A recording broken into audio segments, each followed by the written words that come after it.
ಬೆಳಗಾವಿ ಅಧಿವೇಶನದಲ್ಲಿ ಇಂದು ಸಂತಾಪವನ್ನ ಸೂಚಿಸಲಾಗುತ್ತೆ. ಶಾಮನೂರು ಶಿವಶಂಕರಪ್ಪನವರಿಗೆ ಸಂತಾಪ ಸೂಚನೆ ಬಳಿಕ ಇಂದಿನ ಕಲಾಪವನ್ನ ಮುಂದೂಡಿಕೆ ಮಾಡಲಾಗುತ್ತೆ. ದೆಹಲಿಯಿಂದ ವಾಪಸ್ ಆಗ್ತಾ ಇದ್ದಾರೆ ಕೈ ನಾಯಕರು. ಈ ಸಂದರ್ಭದಲ್ಲಿ ಕೆಲವರು ಫ್ಲೈಟ್ ಸಮಸ್ಯೆಯಿಂದ ಅಲ್ಲೇ ಸ್ಟ್ರಕ್ ಆಗಿದ್ದಾರೆ. ಹವಾಮಾನ ವೈಪರೀತ್ಯದ ಹಿನ್ನೆಲೆಯಲ್ಲಿ ಹಾರ್ತಾ ಇಲ್ಲ ಇಂಡಿಗೋ ವಿಮಾನ. 20ಕ್ಕೂ ಹೆಚ್ಚು ಶಾಸಕರು, ಸಾಕಷ್ಟು ಜನ ಸಚಿವರು ಕೂಡ ಇದ್ದಾರೆ, ಅಲ್ಲೇ ಇದ್ದಾರೆ.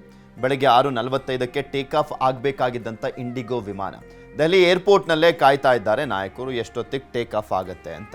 ಇದ್ರ ಬಗ್ಗೆ ಇನ್ನಷ್ಟು ಮಾಹಿತಿಯನ್ನು ಕೊಡ್ತಾ ಹೋಗ್ತಾರೆ ನಮ್ಮ ಪ್ರತಿನಿಧಿ ಕಾರ್ತಿಕ್. ಬೆಳಗಾವಿಯಿಂದ ನೇರ ಸಂಪರ್ಕದಲ್ಲಿ ನಮ್ಮ ಜೊತೆ ಜಾಯ್ನ್ ಆಗಿದ್ದಾರೆ.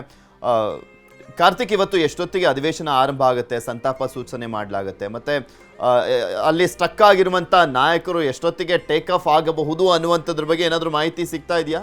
ಪೃಥ್ವಿರಾಜ್, ಶಾಮನೂರು ಶಿವಶಂಕರಪ್ಪನವರ ಒಂದು ನಿಧನದ ಹಿನ್ನೆಲೆಯಲ್ಲಿ ಇವತ್ತು ಅಧಿವೇಶನದಲ್ಲಿ ಸಂತಾಪ ಸೂಚನೆಯನ್ನು ಮಾಡಲಾಗುತ್ತೆ.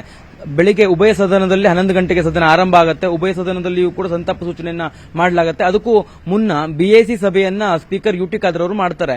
ಈಗಾಗಲೇ ಬೆಳಗಾವಿ ಅಧಿವೇಶನದಲ್ಲಿ ಉತ್ತರ ಕರ್ನಾಟಕ ಭಾಗದ ಚರ್ಚೆಯನ್ನ ಮಾಡಬೇಕು ಅನ್ನುವಂಥ ನಿಟ್ಟಿನಲ್ಲಿ ಸಾಕಷ್ಟು ಒತ್ತಡಗಳಿತ್ತು. ವಿಪಕ್ಷಗಳು ಕೂಡ ಆಗ್ರಹಿಸ್ತಾ ಇದ್ವು. ಇಂತಹ ಸಂದರ್ಭದಲ್ಲಿ ಈಗ ಶಾಮನೂರು ಶಿವಶಂಕರಪ್ಪನವರ ನಿಧನದಿಂದಾಗಿಯೂ ಕೂಡ ಒಂದು ದಿನದ ಕಲಾಪ ಮೊಟಕುಗೊಳ್ಳುತ್ತಾ ಇರುವಂತಹ ಕಾರಣಕ್ಕಾಗಿ ಮುಂದಿನ ಅಧಿವೇಶನವನ್ನ ಅಂದ್ರೆ ಅಧಿವೇಶನದ ಮುಂದಿನ ದಿನಗಳನ್ನ ಯಾವ ರೀತಿಯಾಗಿ ಮಾಡಬೇಕು, ಕಲಾಪಗಳನ್ನ ಯಾವ ರೀತಿಯಾಗಿ ನಡೆಸಬೇಕು ಅನ್ನುವಂತ ನಿಟ್ಟಿನಲ್ಲಿ ಒಂದು ಬಿಎಸಿ ಸಭೆಯನ್ನು ಕೂಡ ಇವತ್ತು ಸ್ಪೀಕರ್ ಯುಟಿ ಖಾದರ್ ಅವರು ಮಾಡ್ತಾರೆ. ಅದರ ಜೊತೆಗೆ ಅದಾದ ನಂತರದಲ್ಲಿ ಉಭಯ ಸದನದಲ್ಲಿ ಈ ಸಂತಾಪ ಸೂಚನೆಯನ್ನು ಕೂಡ ಮಾಡಲಾಗುತ್ತೆ.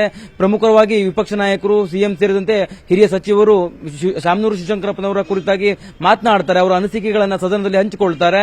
ಜೊತೆಗೆ ಅದಾದ ನಂತರದಲ್ಲಿ ಉಭಯ ಸದನವನ್ನು ಕೂಡ ಮುಂದೂಡುವಂತಹ ಸಾಧ್ಯತೆಯೂ ಕೂಡ ಇರುವಂತದ್ದು. ಮಧ್ಯಾಹ್ನ 12 ಗಂಟೆಯ ವೇಳೆಗೆ ಉಭಯ ಸದನವನ್ನ ಮುಂದೂಡುವಂತಹ ಸಾಧ್ಯತೆ ಇರುವಂತಹ ಕಾರಣಕ್ಕಾಗಿ ನಂತರದಲ್ಲಿ 2 ಗಂಟೆ ಸುಮಾರಿಗೆ ಸಿಎಂ ಸಿದ್ದರಾಮಯ್ಯನವರು ದಾವಣಗೆರೆಗೆ ತೆರಳುತ್ತಾರೆ. ಇದು ಒಂದು ಕಡೆ ಆದರೆ, ಇನ್ನೊಂದು ಕಡೆ ದೆಹಲಿಯಿಂದ ಏನು ವೋಟ್ ಚೋರಿಯ ಪ್ರತಿಭಟನೆ ಕಾರಣಕ್ಕಾಗಿ ದೆಹಲಿಗೆ ತೆರಳಿರತಕ್ಕಂಥ ಸಚಿವರು ಮತ್ತು ಶಾಸಕರು ದೆಹಲಿಯಿಂದ ಆಗಮಿಸಬೇಕಾಗಿತ್ತು. ಬೆಳಿಗ್ಗೆ 6:45ಕ್ಕೆ ದೆಹಲಿಯ ವಿಮಾನ ನಿಲ್ದಾಣದಿಂದ ಅವರು ಪ್ರಯಾಣವನ್ನು ಬೆಳೆಸಬೇಕಿತ್ತು. ಇಂಡಿಗೋ ವಿಮಾನ ಹವಾಮಾನ ವೈಪರೀತ್ಯದ ಕಾರಣಕ್ಕಾಗಿ ಮಂಜು ಮುಸುಕಿದ ವಾತಾವರಣದಿಂದಾಗಿ ಅಲ್ಲಿ ಟೇಕ್ ಆಫ್ ಆಗದಿರುವಂತಹ ಕಾರಣಕ್ಕಾಗಿ 20ಕ್ಕೂ ಹೆಚ್ಚು ಶಾಸಕರು ಅಲ್ಲಿ ಸಿಲುಕಿಕೊಂಡಿದ್ದಾರೆ.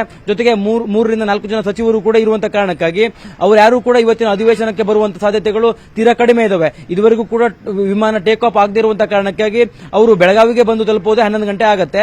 ಆ ಒಂದು ನಿಟ್ಟಿನಲ್ಲಿ ಅವರು ಬಹುತೇಕವಾಗಿ ಸದನದಿಂದ ಇವತ್ತಿನ ಅಧಿವೇಶನದಿಂದ ಅವರು ಹೊರಗುಳಿಯುವಂತಹ ಸಾಧ್ಯತೆಯೂ ಕೂಡ ದಟ್ಟವಾಗಿರುವಂತದ್ದು. ಒಟ್ಟಾರೆಯಾಗಿ ಶಾಮನೂರು ಶಿವಶಂಕರಪ್ಪನವರ ನಿಧನದ ಕಾರಣಕ್ಕಾಗಿ ಇವತ್ತು ಸಂಪೂರ್ಣವಾಗಿ ಸದನದಲ್ಲಿ ಕೇವಲ ಸಂತಾಪ ಸೂಚನೆಯನ್ನು ಮಾತ್ರ ಮಾಡಲಾಗುತ್ತೆ. ಸಂತಾಪ ಸೂಚನೆಯ ಬಳಿಕ ಉಭಯ ಸದನವನ್ನು ಮುಂದೂಡುವಂತಹ ಸಾಧ್ಯತೆ ಇರುವಂತದ್ದು. ಪೃಥ್ವಿರಾಜ್. ಓಕೆ, ಧನ್ಯವಾದ ಕಾರ್ತಿಕ್ ನಿಮ್ಮೆಲ್ಲ ಮಾಹಿತಿಗಾಗಿ.